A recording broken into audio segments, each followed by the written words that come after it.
Good morning students. तो आज हम लोग एक नए सेशन के साथ हैं और आज 5वां दिन है एसे का। मैं हर दिन एक एक एसे आपको एक्सप्लेन करने की कोशिश कर रहा हूं और मेनली बताने की कोशिश कर रहा हूं कि एसे का अप्रोच कैसे होगा, डायमेंशंस कैसे होंगे। एसे में आपको कोई रिस्ट्रिक्शन नहीं है। आप इनोवेशन, आप क्रिएटिविटी, आप डायमेंशंस को कहीं भी ले जा सकते हैं, बशर्ते कॉन्टेक्स्ट सही हो, एग्जाम्पल सही हो, एविडेंसेस हो और आप उसको जस्टिफाई कर दें। ठीक है, तो चलिए आज का क्वेश्चन बड़ा ही अच्छा है। ठीक है, गांधी जी का अगेन ये एक बड़ा अच्छा ही कोट भी है कि पोवर्टी क्या है। पोवर्टी क्या है? वर्स्ट फॉर्म ऑफ वायलेंस है। तो यहाँ भी अगेन दो वर्ड है, एक पोवर्टी है और एक वर्स्ट फॉर्म ऑफ वायलेंस है। तो हमें बस क्या करना है इस क्वेश्चन में, पोवर्टी को कनेक्ट कर देना है वायलेंस से। अब हम यहाँ देखें पोवर्टी, अभी इसका क्वेश्चन का हमें पहले मतलब समझना है। तो हिंदी में देखें तो ये सिंपल कहता है गरीबी हिंसा का सबसे खराब रूप है। इसका मतलब क्या है? पहले तो हमें पोवर्टी को समझना होगा। पोवर्टी में हमें समझना होगा कि पोवर्टी को हम क्या बात कर रहे हैं। ये बेसिक नीड, पोवर्टी क्या है? जब बेसिक नीड की चीजें अवेलेबल नहीं होंगी। ठीक है, अब सवाल ये उठता है कि बेसिक क्या है? क्या बेसिक एक कांस्टेंट फैक्टर है? नहीं। तो वर्ल्ड बैंक को देखें तो पहले कहता था $1 होगा तो पोवर्टी से ऊपर है। अब क्या हो गया डेफिनेशन? $1.9 हो गया। वहीं इंडिया को देखें तो अलग अलग कमिटी आई, अलग अलग लोगों ने अलग अलग रिकमेंडेशन दिया। इसमें सबसे सबसे फेमस तेंदुलकर कमेटी है, रंगराजन कमेटी है। इन लोगों ने भी अलग अलग पॉवर्टी का डेफिनेशन दिया। ठीक है, तो ये सब एक बेसिक दिमाग में रखना है। ठीक है, अब कह रहा है कि हम लोग को इस क्वेश्चन में बताना है कि पॉवर्टी कैसे हिंसा का सबसे खराब स्वरूप है। ठीक है, तो अब इसका मतलब पॉवर्टी को हमें किससे कनेक्ट करना है? वायलेंस से। हम कैसे? अगेन इन सब में मैं ऑलवेज कहता हूं डायमेंशन को पकड़िए। ठीक है, तो ब्रेनस्टॉर्म करते वक्त डायमेंशंस को पकड़िए, इकोनॉमिक, सोशल, पॉलिटिकल, साइकोलॉजिकल। फिर एक डायमेंशन क्या हो सकता है कि हम इसको ठीक कैसे करें, तो उसके लिए इनिशिएटिव ले। तो चलिए अब हम लोग अपना पूरा डिस्कशन स्टार्ट करते हैं और होप क्वेश्चन समझ गए होंगे। अब ऑलवेज ही हम लोग को क्या करना है? मैंने ऑलवेज बताया कि पहले पैराग्राफ, दो पैराग्राफ में आप क्वेश्चन को इंट्रोड्यूस करें। और मैंने ऑलवेज कहा है पहले पैराग्राफ में मीनिंग बताएं और दूसरे पैराग्राफ में कॉन्टेक्स्ट बताएं। ठीक है, तो चलिए पहले पैराग्राफ की हम बात कर लें। तो इसमें सबसे पहले आप पॉवर्टी का मीनिंग समझाइए कि बेसिक नीड है। आप एब्सोल्यूट एंड रिलेटिव पॉवर्टी की बात कीजिए। एब्सोल्यूट पॉवर्टी मतलब जब कुछ भी नहीं हो। रिलेटिव पॉवर्टी का मतलब कि एक दूसरे के कंपैरिजन में कमी है। तो आप इनको बताइए और फिर क्वेश्चन की ओवरऑल मीनिंग को समझाइए कि कैसे इस क्वेश्चन में पॉवर्टी को हमने किससे किससे एनालॉजी क्रिएट किया है? वायलेंस से। कि poverty is equal to violence, और वायलेंस में भी क्या? जो सबसे खराब वायलेंस है। तो हम सब दिखा दें यहाँ पे, तो इसी मीनिंग को हमें यहाँ पे समझाना है कि पॉवर्टी एंड वायलेंस इक्वल है और उसके अंदर भी वायलेंस में सबसे जो खराब है वायलेंस, वो है पॉवर्टी। हमें इसको बताना पड़ेगा कि इसके मीनिंग से बाहर की बात है कि हम जो गरीबी समझ रहे हैं, गरीबी गरीबी नहीं है, गरीबी से बियॉन्ड है। उसकी जो सफरिंग है इंडिविजुअल की, कम्युनिटीज की, पॉवर्टी की वजह से, वो जो हम शब्द कह रहे हैं उससे बियॉन्ड है। वो हम अलग आगे जाकर अभी डिस्कस करेंगे। तो वही कह रहा है कि ये सिर्फ ये बात नहीं कह रहा है कि आपके पास धन की कमी है, बट ये बताने की कोशिश कर रहा है कि एक ऐसा कंडीशन है जो क्या करता है, अलग अलग फॉर्म ऑफ वायलेंस का रीजन बनता है, सोर्स बनता है, ब्रीड करता है। तो ये रीजन भी है और उसको क्या करता है, इसको मैनिफेस्ट भी करता है। यही बात हमें पूरा I1 में समझा देना है। चलिए दूसरे, अब इसका बैकग्राउंड लिखे। आज ये हम क्यों न्यूज में हैं, हम ऐसी बात क्यों कर रहे हैं? हम हर जगह देखते हैं लिमिटेड एक्सेस टू एजुकेशन की बात करते हैं, विमेन की एजुकेशन की बात करते हैं, लो वेजेज की बात करते हैं। हम देखते हैं बहुत सारे कंट्री में, अभी हमने देखा श्रीलंका, हमने देखा वेनेजुला, हमने क्या देखा, हमने बहुत सारे मिडिल ईस्ट की कंट्री देखा।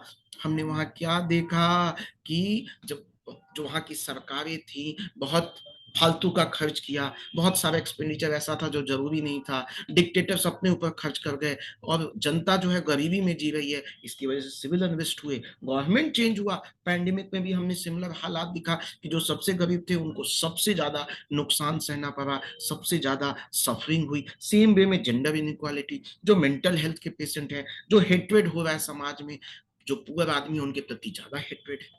ठीक, तो ये सब हमको आज के कॉन्टेक्स्ट में, बैकग्राउंड में इन सब को लेके आना है। That is my eye too. चलिए, अब हम लोग ट्रांजिशन लाइन ऑलवेज समझाया है। फ्यूचर कोर्स ऑफ एक्शन क्या है? फ्यूचर कोर्स ऑफ एक्शन मेरा क्या है, तो हम पहले समझेंगे इसके डेप्थ को, और अलग अलग डायमेंशन में, इकोनॉमिक, सोशल, पॉलिटिकल, साइकोलॉजिकल समझाएंगे। और फिर समझाएंगे कि कैसे हर डायमेंशन जो है वो एक वायलेंस को परपेचुएट करता है, वो हमको बताना है। फिर हम एक और डायमेंशन को लेके आएंगे कि कैसे कैसे ये जो डायमेंशन है हम उनको बताएंगे कि इस डायमेंशन का सॉल्यूशन, मतलब वायलेंस का, ये जो हम अलग अलग तरह की वायलेंस की बात कर रहे हैं, इसको हम कैसे सॉल्व कर सकते हैं। तो हम अलग अलग रीजन लिखेंगे, इकोनॉमिक कैसे, सोशल कैसे। तो वो एक मेरा तीसरा डायमेंशन हो जाएगा। तो चलिए एक एक करके हम लोग समझने की कोशिश करते हैं। बॉडी में हम इंटर कर गए। अब बॉडी में सबसे पहला हमारा डायमेंशन क्या है? इकोनॉमिक। तो कह रहा है कि इसका वायलेंस, पोवर्टी क्या कहता है, जैसे पोवर्टी को हम कहते हैं, जनरली देखते हैं कि यदि आपके पास किसी वे में इकोनॉमिक डेप्रिवेशन है, जैसे आपके पास खाने की चीजें नहीं है बेसिक, आपके पास रहने की चीजें नहीं है, क्लीन वाटर नहीं है, एजुकेशन नहीं है, हेल्थ केयर है, हम जनरली ये समझते हैं। लेकिन हमें क्या देखने को मिल रहा है कि ये जो इकोनॉमिक डेप्रिवेशन है, ये लेड टू क्या, एक काइंड ऑफ वायलेंस। और वो वायलेंस क्या हम देखने को मिलते हैं कि डेली आदमी स्ट्रगल करता है सर्वाइवल के लिए।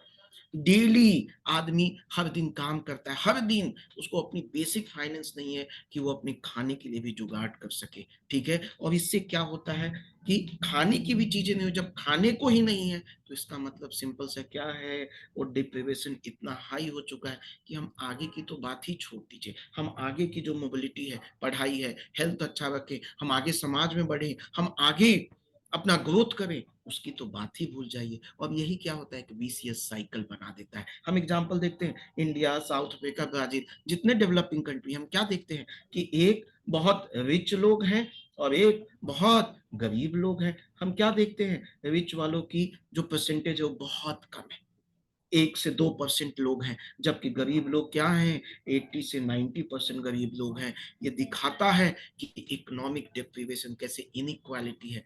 मैक्सिमम लोग डिप्रीवेशन में रह रहे हैं और कुछ लोग बहुत आराम से रह रहे हैं, और जो गरीबी में रह रहे हैं उनकी वायलेंस इसलिए कहा क्योंकि उसके पास बेसिक चीज नहीं है, खाने को नहीं है, रहने को नहीं है, उसके पास फ्यूचर सोचने को नहीं है, उसकी मोबिलिटी नहीं है। तो ये हम इकोनॉमिक, सोशल मोबिलिटी, सोशल, हम लोग वायलेंस कैसे बात कर रहे हैं, तो हम सब सिस्टम कहते हैं। सोशली किसी को समाज से बाहर निकाल देना, सिस्टम से ही बाहर निकाल देना, किसी को डिस्क्रिमिनेट करना, किसी को मार्जिनलाइज करना। ठीक है, किसके द्वारा? वो कम्युनिटी जो क्या है, अमीर है, जो अपर कास्ट है। तो सोशल में वही कह रहा है कि ये जब हम सिस्टमेटिक एक्सक्लूजन कर देंगे, डिस्क्रिमिनेशन कर देंगे, मार्जिनलाइज कर देंगे, और इसकी वजह से वायलेंस कैसे बढ़ेगा, क्योंकि डिनायल ऑफ डिग्निटी नहीं होगा, रिस्पेक्ट नहीं होगा, इक्वल राइट नहीं होगा। उस व्यक्ति को हमेशा क्या होगा, सोशल स्टिग्मेटाइजेशन होगा। इसका मतलब हमेशा उसको हम क्या करेंगे, हरास करेंगे, उसको समाज से अलग करेंगे। और जितने गरीब लोग आप देखेंगे, आप देखते हैं स्लम, एक अलग दुनिया है उनकी। ठीक है, तो अलग दुनिया की वजह से स्लम, वहां पे अमीर लोग नहीं जाते हैं। ठीक है, उनके पास बेसिक चीजें नहीं है, तो सोशली वो क्या है, अनएक्सक्लूडेड है, उनको अनइक्वल ट्रीटमेंट मिल रहा है, उनको कोई इज्जत की दृष्टि से नहीं देख रहा है। एग्जाम्पल हम रोहिंग्या क्राइसिस की ले सकते हैं।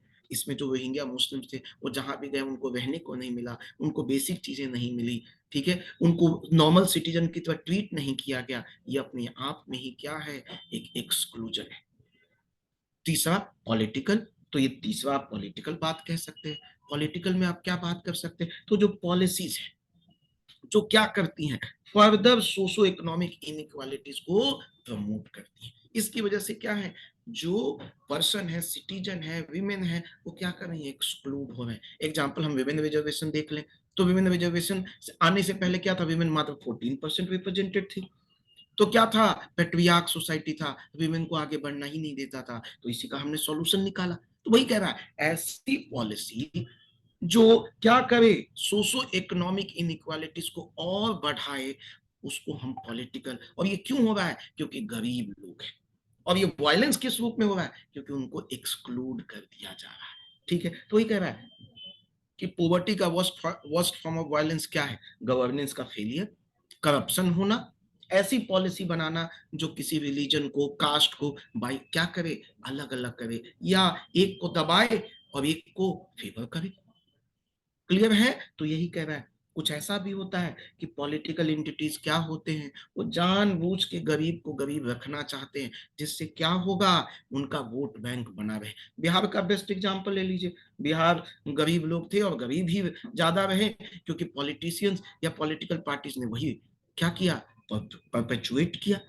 एग्जाम्पल आप वेनेजुला का ले सकते हैं, बड़ा अमीर कंट्री था, ऑयल रिजर्व्स थे, लेकिन वहां की सरकार ने इकोनॉमिक मिसमैनेजमेंट किया, बहुत सारा करप्शन की लिया, जिसकी वजह से हमने देखा सबसे ज्यादा महंगाई बढ़ी। श्रीलंका का केस देख लीजिए, इसकी वजह से वहां पॉवर्टी और बढ़ी, पॉलिटिकल टर्मोइल हुआ, और आप देखेंगे लोगों ने वहां पे क्या किया, फिर से सिविल अनरेस्ट हो गया। तो क्या है, पॉलिटिकल फैक्टर फर्दर क्या करता है, पॉवर्टी लेड वायलेंस क्रिएट करता है। आगे बढ़ते हैं, चौथा डायमेंशन, साइकोलॉजिकल डायमेंशन। तो मैं बॉडी में ऑलरेडी बता चुका हूं, आप 8 पैराग्राफ लिख सकते हैं। 4 डायमेंशन में ऑलरेडी बता चुका हूं, 1 से 2 पैराग्राफ भी लिखेंगे तो काम हो जाएगा। तो साइकोलॉजिकल डायमेंशन कह रहा है, जो गरीब व्यक्ति है उसके पास क्या नहीं होता है, होप नहीं होता है, वो हमेशा टेंशन में रहता है, ट्रॉमा में रहता है, एंजाइटी में रहता है, स्ट्रेस में रहता है, डिप्रेशन में रहता है। उसको हमेशा है कि मेरे पास बेसिक खाने को कहाँ से आएगा, इमोशनल वेलबींग नहीं है, हमेशा वो कर्जे में रहता है। तो कह रहा है इसकी वजह से क्या होता है, ये जनरेशन टू जनरेशन ट्रांसफर होता है,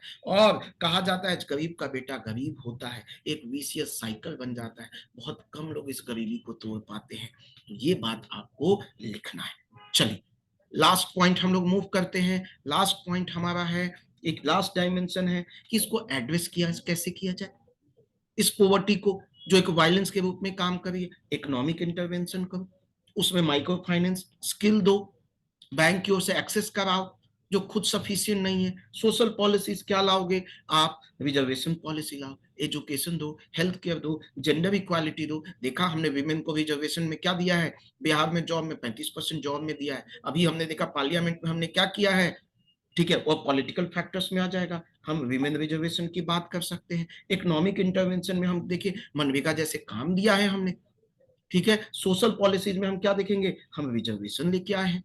तो ये सारी चीजें हो सकती है।